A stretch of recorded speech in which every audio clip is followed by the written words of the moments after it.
An elderly couple who were childhood sweethearts had married and settled down in their old neighborhood. To celebrate their 50th wedding anniversary, they walked down to their old school. There, they held hands as they found the desk they shared and where he'd carved, "I love you, Sally." On their way back home, a bag of money fell out of an armored car practically at their feet. She quickly picked it up, but they didn't know what to do with it, so they took it home. There, she counted the money. It was $50,000. The husband said, "We've got to give it back." She said, "Finders keepers." Put the money back in the bag, and hid it up in their attic. The next day, 2 FBI men who were going door to door in the neighborhood looking for the money showed up at their home. One knocked on the door and said, "Pardon me, but did either of you find any money that fell out of an armored car yesterday?" She said, "No." The husband said, "She's lying. She hid it up in the attic." She said, "Don't believe him. He is getting senile." But the agents sat the man down and began to question him. One said, "Tell us the story from the beginning." The old man said, "Well, when Sally and I were walking home from school yesterday." At this, the FBI guy looked at his partner and said, "We're out of here." Two couples are playing cards at the table, and someone accidentally knocks them to the floor. Two couples are playing cards at the table, and someone accidentally knocks them to the floor. One of the men goes under the table to pick up the cards, and as he looks up, he can see his friend's wife's dress and that she isn't wearing any underwear. Blushing coming up from the table, he sets the cards down, and they continue to play. A little while later, while going to get a drink from the fridge, the other wife approaches him and asks, "When you were looking for the cards, did you find anything to your liking?" Awkwardly, he replies, "Actually, yes, I did. If you'd like some more, show up tomorrow at 1 p.m. and bring $100. You can like it a little more then," she whispers to him. He kindly agrees, and the next day he shows up at 1 p.m. with $100. He hands her the money, and they proceed to have at each other in every conceivable way for several hours. After the deed is done, he leaves the house. Holding the money in her hand, the phone rings 10 minutes later. It's her husband. "Hey, did Mike come by today at around 1 p.m.? Ashamed and a little frightened, she says, Yes, he did. Did he happen to give you $100? He replies promptly. Her heart sinks. "Yes, he did." "Ah, okay. Good. He came by earlier and asked to borrow $100. He said he'd drop it off at the house today at 1 p.m. Mike walked into a post office just before Valentine's Day. He couldn't help noticing a middle-aged, balding man standing in a corner, sticking love stamps on bright pink envelopes with hearts all over them. Then the man got out a bottle of Chanel perfume from his pocket and started spraying scent over the envelopes.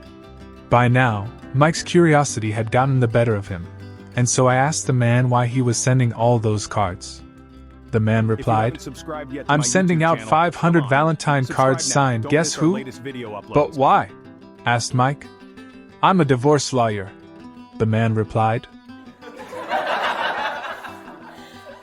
A policeman pulls a farmer over for speeding and proceeds to write him a ticket. The farmer notices some flies buzzing around, annoying the officer. The policeman is shooing flies more than he's writing.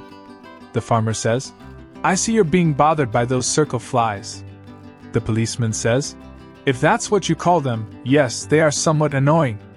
The farmer says, "Yeah, we call them that because we see them circling around the rear ends of horses." The policeman says, Did you just call me a horse's ass?" The farmer says, "Oh no, sir, officer. I have way too much respect for those who serve in law enforcement to ever say such a thing."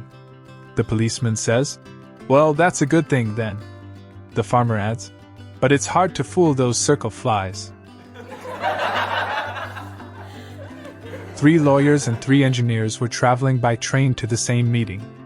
At the station, the lawyers each buy a ticket, but the engineers buy just one. When asked why, the engineers coyly said, "You'll see."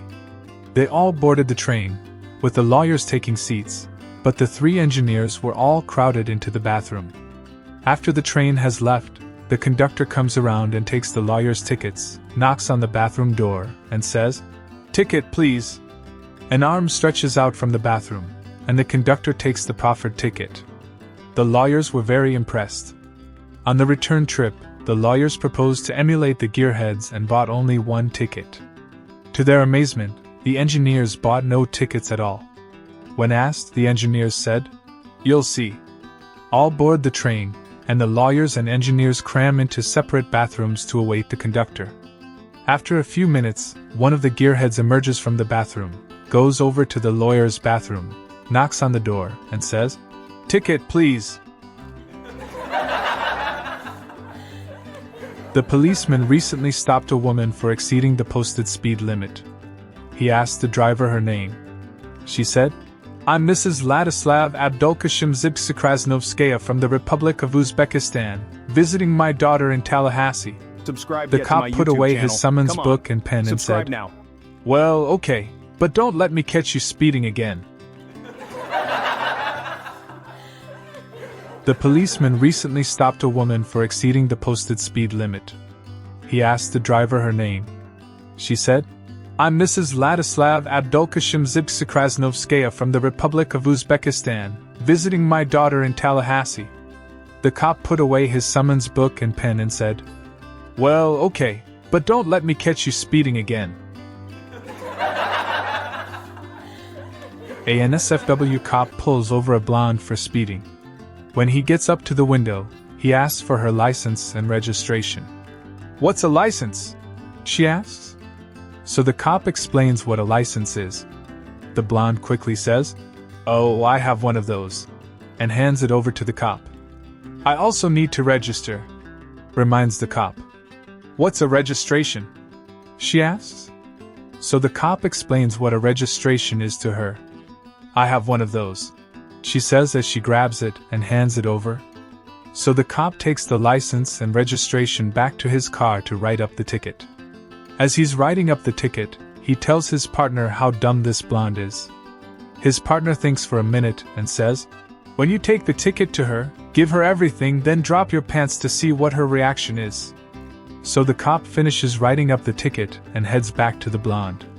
He hands her her license, registration, and ticket, then drops his pants. The blonde looks confused for a second, then her face falls. "Oh no, not another breathalyzer test." Jack and Bobby are arguing on the playground.